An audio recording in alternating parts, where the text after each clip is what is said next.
Dublin Fire Brigade, based in Finglas Fire Station. This presentation has been chopped and changed so many times, but somebody asked me a question today and said, what made you start this project? About a year and a half ago, I arrived in to work about 5:45 to start a 15-hour night shift, and the off-going crew were sitting around the table looking very glum. I said, what happened? And they said, well, we got called to a cardiac arrest at a sports field. A 13-year-old boy was out playing football, had a sudden cardiac incident, stopped breathing.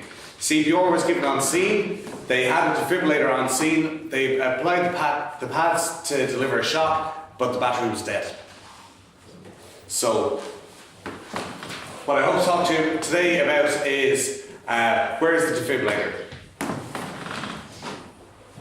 We in the Dublin Fire Brigade run a combined fire and EMS service, and we deal with a lot of cardiac arrests. I could deal with typically 5 or 6 a week, and that'll be just our station.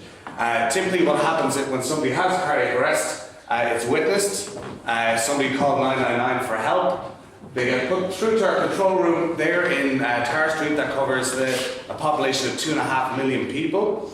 We can talk them through how to do CPR to buy time until the ambulance and the fire crew arrive. We get there with our defibrillator, we put the pads on, and hopefully we get there in time. We're pretty good by international standards. We're very lucky in Dublin because of proximity to the patient. You know, we don't have great travel distances. However, it can be better. Our big problem is time. For every minute that defibrillation is delayed, your chances of surviving decrease by 10%. So if at the start of this you had a heart attack, by the end of this presentation, things might be looking too good. I promise I'll be 5 minutes.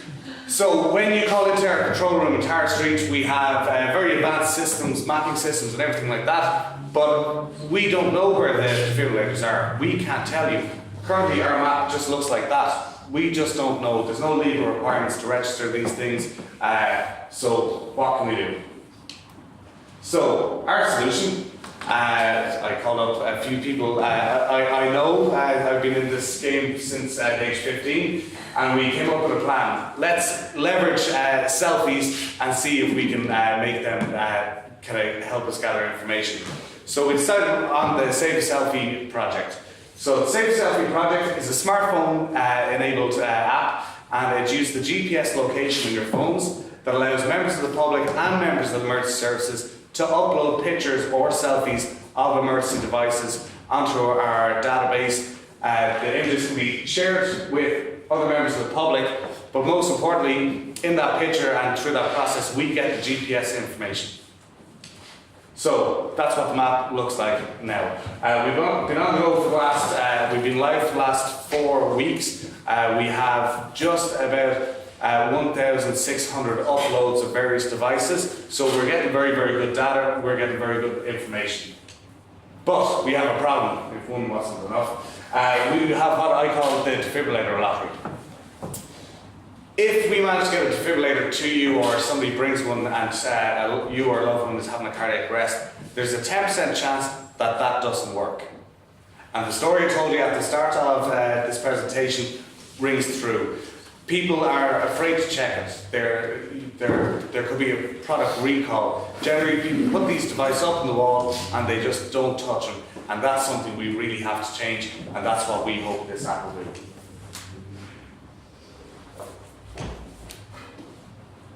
To ensure, at the moment, the information we're getting, and the app is an educational app. It's not an emergency app. We can't guarantee that these devices are there, although we have the picture. We don't know if they're working, so we can't direct anybody to say, go down the hall, there's a defibrillator there. We don't know, and that's not good enough for 999 service. So what we've done is, we've rolled in with the Order Malta Ambulance Corps, which has a volunteer base of 4,000 members all around Ireland, north and south, and they have committed to go around and do site checks to each of these devices, each of these defibrillators. And what they'll do is they'll talk with the owners. They'll just do a bit of education with them about how to check the device. They'll make sure the device is ready to go, and once that's done, it can be tagged and uploaded onto our system. So we have that already at the start, feeding into our database. Once we have the location, straight over to the Order Malta, and it's local units going out checking local defibrillators. So if there's ones in Clonmel and Tipperary, it'll be checked by the Clonmel unit. If there's ones up in Armagh, it'll be checked by the Armagh unit. And all that information is going to be correlated into the database once the device is checked. If they get there and they find it's not it's broken or not working, we can put them in contact with the people who can fix it and get that life-saving device up and running as quickly as possible. So our smart tags there, they use the same technology as contactless payments. So as if you're paying for something in the shop, we can check the device by just tapping your mobile phone off the box to say that that device has been checked. There's different systems to allow that we know it's been physically checked rather than it's just present and correct.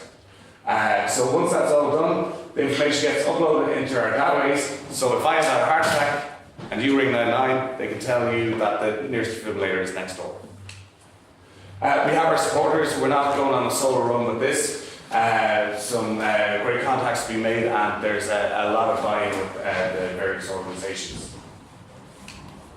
So our ask or our immediate request is we need to raise €20,000 to help turn this educational app into a life-saving app. That money goes towards purchasing a custom-built back-end database which allows us to communicate with our 999 control centre and communicate with members of the public by using the smartphone technology. It also helps to fund the stickers, or the smart labels. I'm underselling, calling them stickers, they're smart labels. And smart tags even. And also training for the members and also the people we go out and meet. So, if the question I have is, if one of us had a heart attack here, do you know where the nearest defibrillator is? So, that's it. Thank you very much.